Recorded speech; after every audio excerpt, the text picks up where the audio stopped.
Olá, sejam bem-vindos ao meu canal novamente. Desta vez eu vou tratar de um texto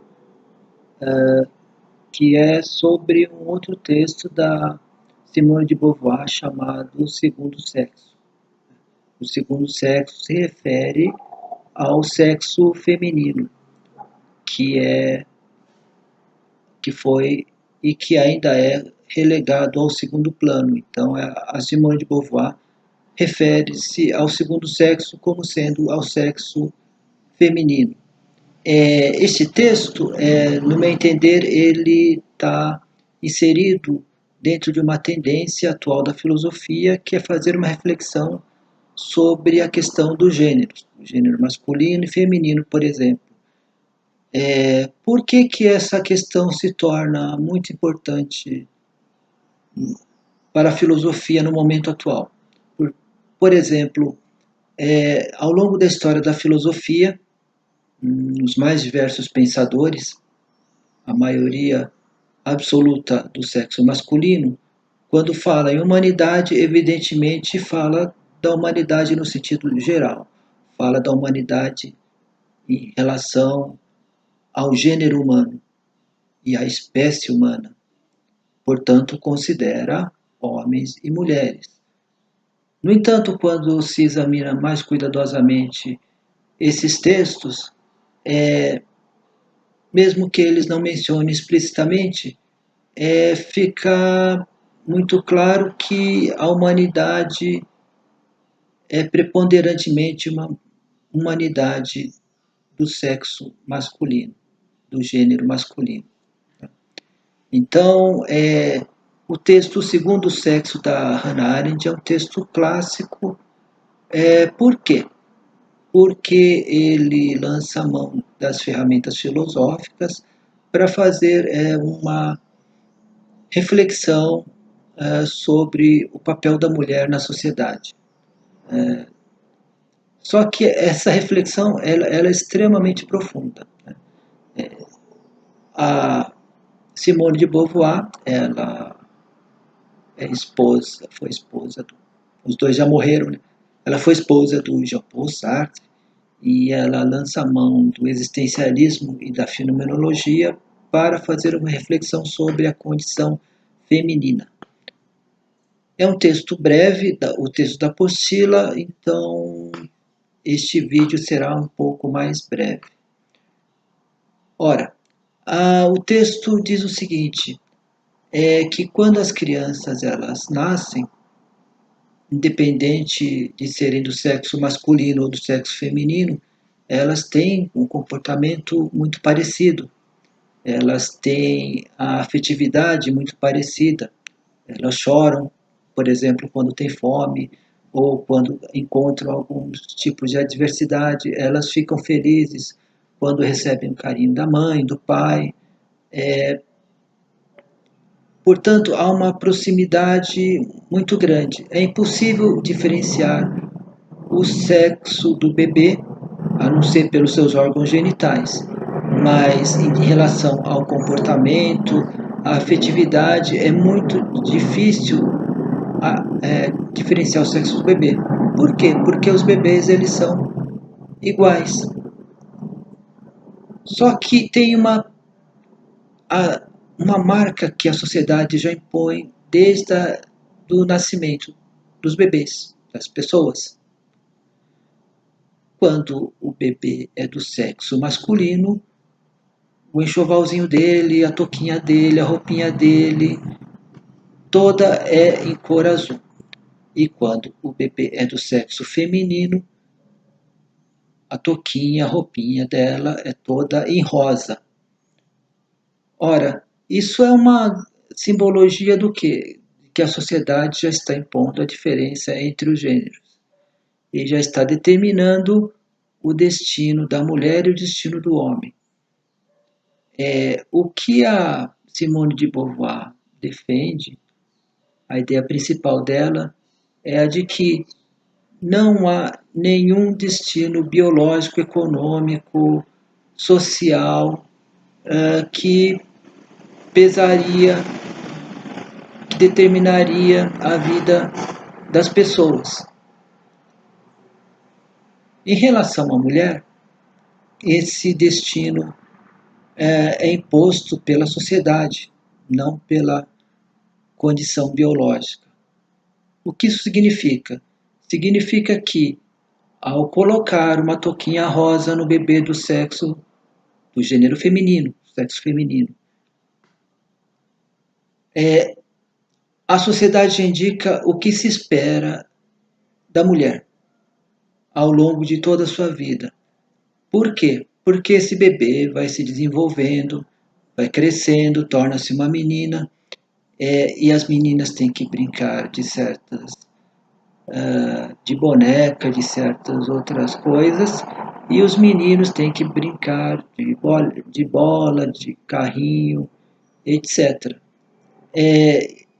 A relação com os brinquedos das meninas e dos meninos é diferente.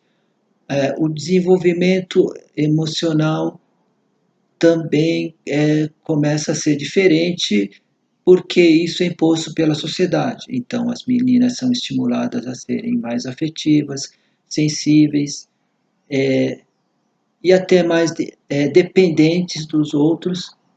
E os homens, os meninos começam a ser incentivados a ser mais autônomos, mais voluntariosos, a serem um pouco até mais rudes, a terem baixa sensibilidade. Isso até hoje, né? Então, voltando à cor da roupinha do bebê, aquilo é uma marca que a sociedade impõe e sob a forma de destino. O bebê do gênero masculino vai ser de um jeito e o bebê do sexo feminino vai ser de outro jeito. Isso é uma imposição, repito, não da natureza, não uma imposição biológica, é uma imposição da sociedade. E é uma imposição que pesa muito mais na mulher do que no homem, por quê? Porque a mulher é criada para ser um ser dócil e submisso. Não? Eu vou fazer só um comentário sobre uma frase que gerou muita polêmica, ao meu ver desnecessária, que é a seguinte frase: ninguém nasce mulher, torna-se mulher. Esta é uma frase tirada da obra O Segundo Sexo, da Simone de Beauvoir. Né? E, como toda frase fora de contexto, ela pode servir aos mais diversos tipos de interpretação. Mas o que significa essa frase, no fundo? Significa que não há, idealmente, nenhum tipo de determinação. Aliás, há uma determinação que é a determinação social, mas não deveria haver também essa determinação social. O homem, quando ele nasce, ele não é nada. Isso é uma tese forte do existencialismo, do Jean-Paul Sartre. Existencialismo esse que a Simone de Beauvoir compartilha plenamente. Ou seja, quando o homem, seja ele homem do sexo masculino ou mulher do sexo feminino, quando o homem, espécie humana, nasce, ele não é nada. Ele vai ser o que ele quiser ser. Ou seja, isso é um credo numa liberdade absoluta. Quando se diz que ninguém nasce mulher, torna-se mulher, o que isso quer dizer? Nascer um bebê do sexo feminino. Desde o primeiro dia até o último dia da sua vida, esse ser humano vai estar fazendo as escolhas. E as escolhas que esse ser humano fizer é que vão defini-lo. Não há uma essência que o defina. Não há uma pré-definição que caracterize esse ser humano. Esse ser humano não é nem filho de Deus, não é nem racional, nem sensível. É o próprio indivíduo que vai decidir aquilo que ele vai ser.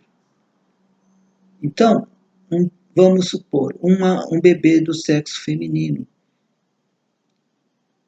Ele vai se desenvolver, vai se tornar uma menina, uma mulher adulta. Se essa pessoa quiser usar rosa, ela, muito bem. Se ela quiser usar azul, ela não vai deixar de ser menos mulher do que aquela mulher que quer usar rosa. Se ela gostar de brincar de boneca, se ela quiser, ela não vai ser mais feminina do que aquela menina que gosta de jogar bola. Então, há várias formas de ser mulher. Há várias formas de se tornar mulher. Só que todas elas têm uma coisa em comum, que é o fato de você poder escolher livremente aquilo que você quiser ser. Isto é uma mensagem muito libertária e só que ao meu ver hoje em dia não sei por que ainda causa tantas controvérsias. Em pleno século XXI, há pessoas que ainda contestam essa frase ou que queiram dar papéis específicos não só para a mulher como para o homem. Não existe um tipo de mulher, não existe um padrão de mulher, não, assim como não existe um padrão de homem.